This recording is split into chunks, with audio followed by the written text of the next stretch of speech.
filme é dos irmãos Taviani. Para quem não sabe, os irmãos Taviani eles estão na estrada há bastante tempo, desde a década de 50. Eles têm alguns filmes muito representativos. O Pai Patrão de 77, que se eu não me engano ganhou vários prêmios, entre eles o Festival de Cannes. O Bom Dia Babilônia de 87, que também foi aclamado pelo público, pela crítica e pelo público. E em 93, não vou lembrar o nome, mas enfim, esse ano de 2012 eles ganharam o Urso de Ouro de Berlim com o filme César Deve Morrer. Acho que a tradução para português deve ficar assim: César Deve Morrer. Detalhe, os dois têm mais de 80 anos de idade. Então, assim, eles estão na estrada há mais de 50, desde a década de 50, estão com mais de 80 anos, estão produzindo filmes, estão realizando filmes. São eles que produzem, são eles que realizam, são eles que dirigem, são eles que roteirizam. Né? E com mais de 80 anos de idade, os dois, tem 2 anos de diferença entre eles, estão aí ganhando prêmio ainda em Festival de Cinema. Então, exemplo deles também, a gente tinha o Manuel de Oliveira, lá, o português, que com 100 anos ainda estava realizando. Então, assim, foi por conta desses motivos que eu escolhi o Bom Dia Babilônia. Quem estava aqui na exibição do filme Estômago, eu acho que pouquíssima gente, né? Lembra que eu falei o seguinte: existem muitos filmes que a gente costuma ver uma vez e quando você vai rever alguns anos depois, esses filmes caem um pouco no seu conceito. Assim como acontece também o contrário, né? Alguns filmes que a gente vê pela primeira vez, que você nem gosta tanto assim, quando você vê alguns anos depois, você acha uma obra bem diferente, bem superior da que você viu na primeira vez. Revendo hoje o Bom Dia Babilônia, eu me senti um pouco como o Estômago. Quando eu assisti esse filme lá no mestrado, na Unicamp, quando eu estudei um pouco esse filme, quando eu fiz uma apresentação de um trabalho sobre esse filme, ele para mim me encantava muito mais. Revendo hoje, eu acho que ele perde um pouco do seu romantismo, assim, pelo menos para mim. Mas assim, o filme ainda tem o seu valor. Ainda assim, o filme ele tem muitas coisas a dizer. E eu acho que ele tem eu não vou falar também entrar em certos méritos, mas eu acho que ele tem uma beleza assim, de uma história que poderia ter sido melhor contada, mas que tem uma história muito bonita para recontar um pouco dessa história do cinema, né? E aí você vai ter também vários pontos de vista diferentes. Então, vamos tentar, sei lá, falar aqui de cada um desses elementos que eu consigo identificar no filme e que estão muito mais ligados à própria realização cinematográfica do que a uma narrativa, do que a um roteiro, do que a uma fotografia. Tá? Mas muito mais uma história cinematográfica que tenta contar várias histórias cinematográficas. Então, para começo de história, os irmãos Taviani, eles têm uma identificação muito forte com os próprios personagens do filme. São 2 irmãos que deixam a artesania, né? Eles trabalhavam como artesãos para ir para Hollywood, para conquistar a América, e na América eles vão acabar em Hollywood. Os próprios irmãos Taviani, eles eram, um é formado em Direito e outro é formado em Belas Artes, e depois que eles conheceram a obra de Roberto Rossellini, ali Roma, Cidade Aberta, Paisar, é que eles foram se interessar por cinema e foram fazer cinema. Então, assim, existe já uma identificação de cara entre os irmãos que realizaram o filme e esses 2 irmãos que a gente vê aqui no Bom Dia Babilônia. Então, eles saem de uma área e vão conquistar outra, assim como acontece com os irmãos. Isso parece muito com esses irmãos que estão aí, não sei se é os Farrelly Brothers, não sei se os 2 que fazem comédia, que vinham de uma área completamente diferente, que começaram a trabalhar com cinema. No primeiro filme deles, eles não sabiam nem o que era plano e contra plano, e a partir daí eles começaram a fazer, começaram a realizar, começaram a se dar bem e começaram a ganhar dinheiro com isso.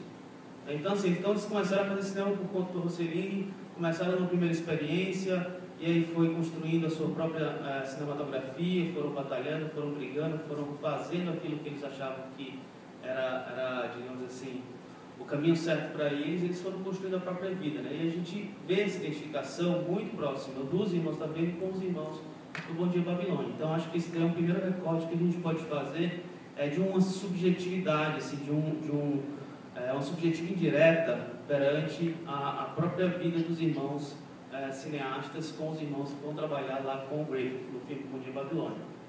O outro recorte que a gente pode fazer, e esse daí é um recorte muito grande, são as referências ao cinema, né? E aí são milhares de referências. A gente pode encontrar no filme N referências, não só ao cinema italiano, ao cinema francês, ao cinema americano, tá? Porque o filme ele é franco-italiano-americano, é uma coprodução França-Itália com participação dos Estados Unidos. E a gente vai encontrar inúmeras referências a esse primeiro cinema americano. O filme já começa com uma grande homenagem ali ao Cabiria do Pastrone, Giuseppe Pastrone, que em 1914 fez um filme que não revolucionou ainda, porque na época os olhos cinematográficos do mundo eram voltados aos Estados Unidos e à França. Então o Cabiria do Pastrone de 1914 ele chegou no cinema assim como um diferencial, sendo que ele não recebeu o devido valor, o merecido valor. Ele foi considerado posteriormente um grande marco assim, para as pessoas que vão fazer cinema depois dele. E aí a gente tem aquela brincadeira do que é ficção, do que é realidade. A gente não sabe até que ponto o Griffith teve acesso ao Cabiria antes de fazer o Intolerância, ou antes de fazer o Nascimento de uma Nação. A gente sabe que o Cabiria é anterior a esses filmes. Agora, se Cabiria influenciou de fato, é um pouco complicado a gente afirmar isso categoricamente, né? Mas que Cabiria tem o seu valor, que Cabiria teve certa influência. O problema é que a Itália na época não era o berço do cinema como era a França e como era os Estados Unidos, ficou um pouco à margem do que estava acontecendo no resto do mundo. Então, posteriormente, o Cabiria foi visto como uma obra-prima para a época e recebido o merecido destaque, recebido o merecido valor. Então, essa é uma das primeiras inúmeras referências que a gente consegue encontrar no filme. Outra coisa que a gente encontra no filme é a questão do gênero, né? Eles vão para os Estados Unidos e primeiro eles comem um pão que o diabo amassou, mas isso não deixa de ser uma referência à conquista do oeste americano, né? Eles não se tornam cowboys, eles não vão matar os índios, não tem nada dos gêneros, dos filmes de gênero do oeste americano. Eles vão ali para aquela região árida, para aquela região seca, para quê? Para conquistar aquela região. Então isso já faz uma referência a um gênero, poderia até dizer, o mais americano dos gêneros, que é o western. E em vários momentos, e num determinado momento, a gente tem ali quase que um duelo entre o Griffith e o pai dos dois, né? Na hora que eles se encontram ali, parece um duelo de dois cowboys americanos, né? Eles estão quase armados ali, eles vão se encontrar ao centro quase armados. E esse duelo vai até o final daquele jantar oferecido pelo Griffith. Aí eles vão ali duelando verbalmente até o final desse jantar. Um outro gênero que eles também homenageiam bastante é o musical. E isso é perceptível não só nos momentos de dança, que são poucos, mas em alguns momentos poéticos que hoje assistindo são até um pouco meio bobos, assim, mas que tem uma certa poesia que leva ao musical. Que são os momentos em que esses personagens eles estão conversando, eles estão falando, eles estão até fazendo movimentos durante a cena que nos lembram musical. Por exemplo, naquela hora que eles vão pedir perdão, que eles estão no alto daquela peça ali, sei lá, daquele tablado, né? Eles vão pedir perdão ali por ter enganado o Sr. Grass. Aquilo ali é quase uma dança, né? Aquilo ali é quase um musical dos dois ali dançando e cantando, pedindo perdão e falando: meu pai é o Michelangelo, meu pai é o Rafael, e quem é o seu pai? Você não tem um pai. É quase uma dança aquilo ali, é quase um musical que é inserido de uma forma muito poética e que a gente olhando bem parece uma coisa muito romanceada e que se torna meio boba.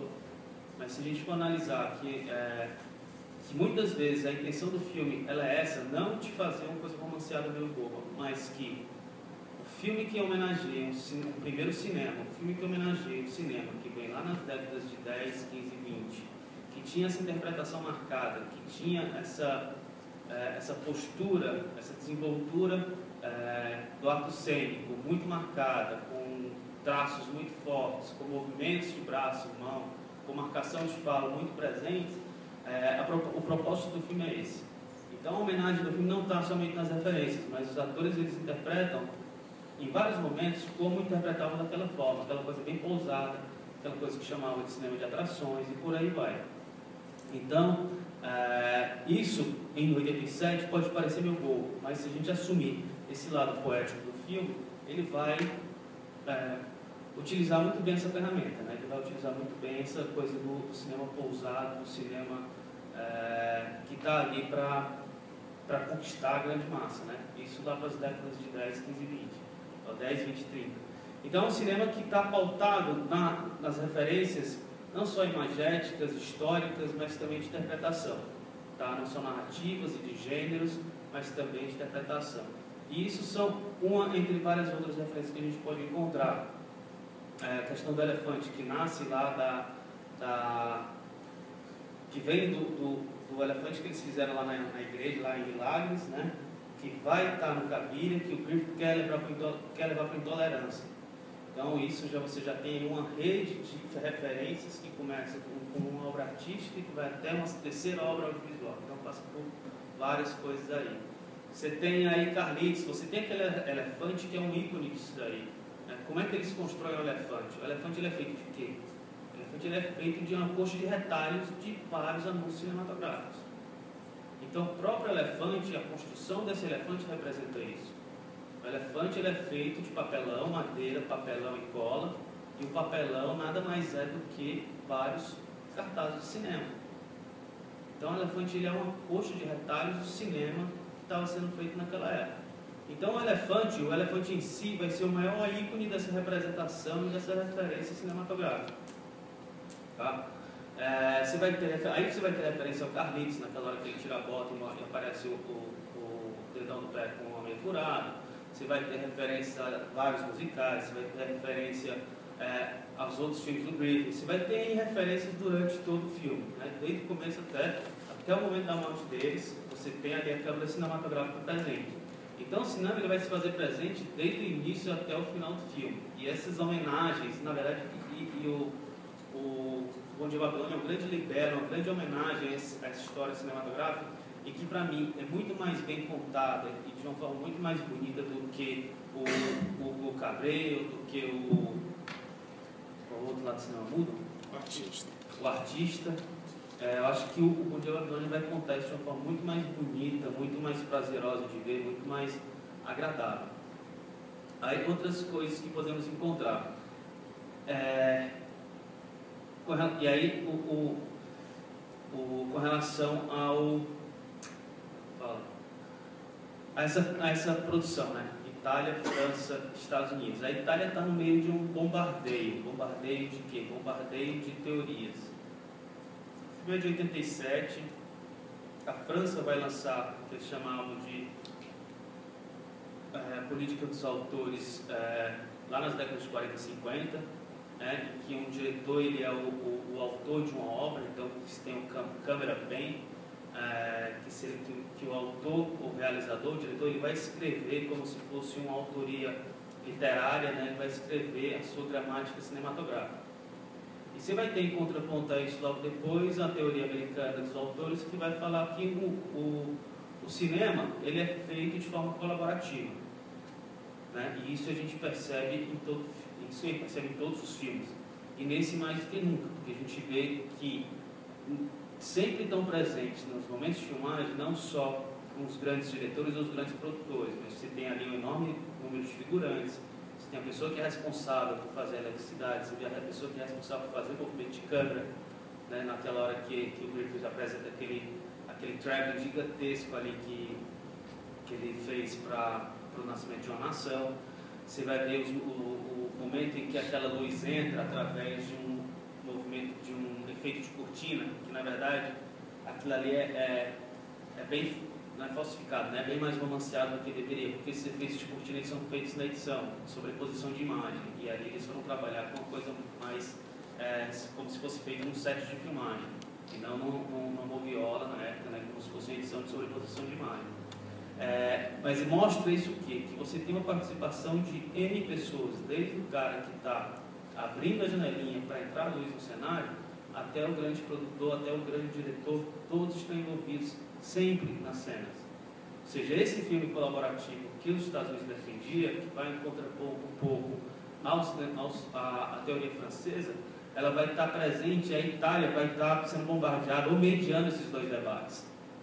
Né? A Itália, o filme que tem essa origem italiana, vai estar mostrando um pouco dessa parte teórica francesa e um pouco dessa parte teórica americana. Isso através de do Griffith e suas produções. O Griffith, que é considerado o pai do cinema moderno, e tem na autoria, como é que fala assim, e ele carrega muito essa autoria, ou seja, a gente vê nos filmes dele uma caneta pesada com a autoria dele, é ele quem profere as palavras de que o cinema é algo que só pode ser feito por várias pessoas. Então você tem uma política de boa vizinhança muito bem tramada pelos irmãos Tavian e pelo roteiro do filme. Né? Vamos trabalhar com as duas teorias, a americana e a francesa, sem machucar ninguém, sem ofender ninguém, mas de que as duas são válidas e podem conviver pacificamente, o que é um pouco de verdade. Você tem, realmente, até hoje, um pouco de autoria, mas você não tem nenhuma autoria fazendo cinema sozinho, ninguém faz cinema sozinho. Isso é impossível, mas tem cinema de autor? Tem, a gente consegue identificar? Consegue. Então eles conseguem trabalhar muito bem e fazer muito bem essa política da boa vizinhança. Outra questão aí vem muito da questão histórica, né? A gente estava... São datas históricas que elas se casam até bem, né? Porque eles estão saindo ali da Itália lá para 1910 e alguma coisa, ainda bem que não pegaram o Titanic, se eles tivessem pegado o Titanic eles tinham afundado, né? Eles foram em outro navio, graças a Deus, foram lá para os Estados Unidos para conquistar a América, e eles conquistam o cinema Hollywood, eles chegam lá quase junto com a Cabiria, vão fazer o cinema com o Griffith em 1916, o Nascimento de uma Nação é 15, Intolerância é 16, a guerra começa em 1914, vai até o final de 1918, então eles conseguem atravessar esse período aí de 1910 até 1920 quase, pegando esses principais eventos aí, não só da história cinematográfica, mas também desse momento trágico da história mundial, que é a Primeira Grande Guerra, e eles vão conseguir casar muito bem essas datas, do lançamento de Cabiria, para a chegada do Griffith Intolerância, Nascimento de uma Nação Intolerância, para o início da Primeira Guerra e até o seu final, e eles que fazem uma homenagem, assim, e aí você tem um outro ciclo que fecha e abre aí também, né? Que é o do próprio Griffith. Griffith começa fazendo o Nascimento de uma Nação, que é um filme sobre a guerra civil americana, né, a Guerra da Secessão, que você tinha lá os republicanos e os escravagistas, e o Griffith, o Nascimento de uma Nação, ele vai estar do lado dos escravagistas. Então ele foi muito criticado por isso, ele foi muito massacrado por isso. Não é à toa que quando o filme foi lançado em 1915, houve toda uma onda de renascimento da Ku Klux Klan, de uma guerra que tinha acontecido em 1860, alguma coisa assim. Em 1915, toda uma religião racista voltou à tona por causa do filme, e ele foi muito massacrado por isso. Foi por isso que ele resolveu fazer Intolerância, né? Que é exatamente sobre a intolerância. Ele conta 4 histórias de intolerância que aconteceram no mundo. Não vou lembrar as 4 de cor aqui, eu sei que tem a da Jesus Cristo, da Babilônia 1, e tem a daquela que termina o filme, que é a da mãe com o filho, que é uma história mais simples, enfim, não vou lembrar. Mas ele vai fazer Intolerância por conta disso, né? Por conta dessa história que ele fez no Nascimento de uma Nação, e ele quer fechar mais ou menos esse ciclo de violência e agora fazer um filme de paz, um filme de harmonia com intolerância, e os caras que vão trabalhar intolerância, vão trabalhar no filme Intolerância, eles acabam indo para esse final da guerra. Então você tem o início de uma guerra da secessão, que passa por um período de paz, que seria intolerância, e que termina no terceiro momento de guerra, que é realmente a Primeira Guerra Mundial. E aí aqueles irmãos que vão ser iguais durante todo o tempo, e que eles vão se tornar diferentes, lá ainda crianças, né? Mas que é uma coisa que só vai ser revelada ali na idade adulta. Bem imbecil é bem idiota, né? O motivo que eles se tornam igual é na porra do canivete. Aí um corta a mão do outro corta a testa do um, e ninguém pode falar aquilo ali. Eu não sei como é que. Ainda bem que ele não levou essa história adiante. Mas ali é um grande mote da desigualdade que tinha entre eles. Ainda bem que o Gustaviani não resolveram chegar ali na idade adulta, eles pegaram o canivete e reviver aquela história. Isso é ridículo. Mas eles vão chegar na fase adulta com essa desigualdade que foi criada na infância já marcada. E quando o cara perde o filho, isso daí vai ficar muito latente, eles vão realmente se separar e vão se dividir, essa igualdade não existe mais. E eles vão se encontrar novamente lá nesse terceiro pulo, né, da nascimento de uma nação para a intolerância para o final da Primeira Guerra, com a câmera nas mãos, e que é a única forma deles transmitirem uma mensagem para os filhos.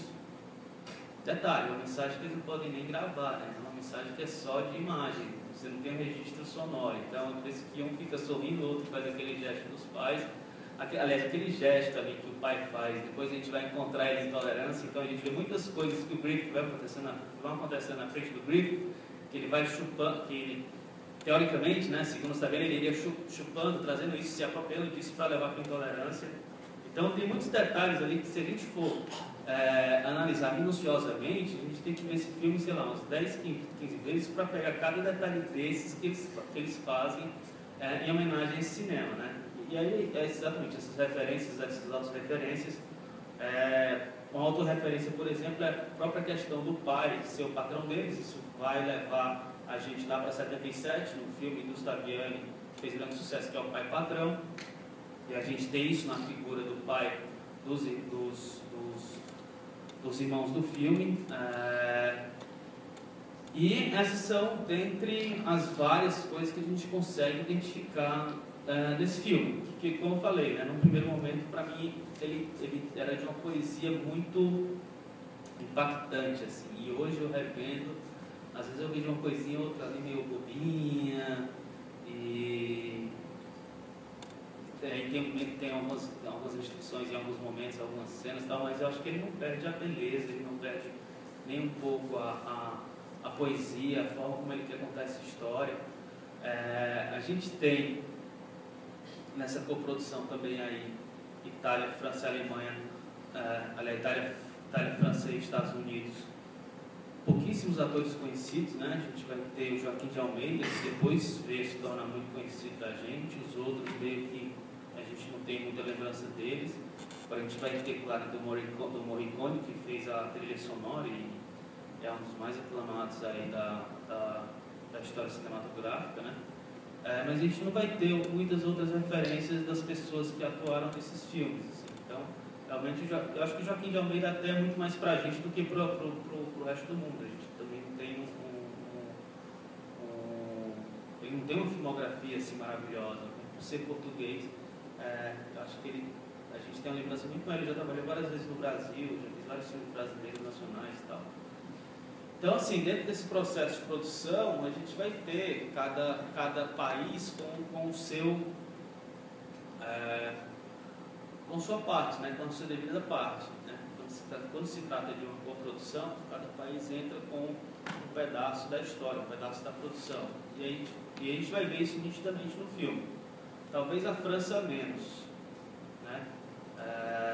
Mas com certeza a Itália e os Estados Unidos estão presentes em peso durante todo o filme.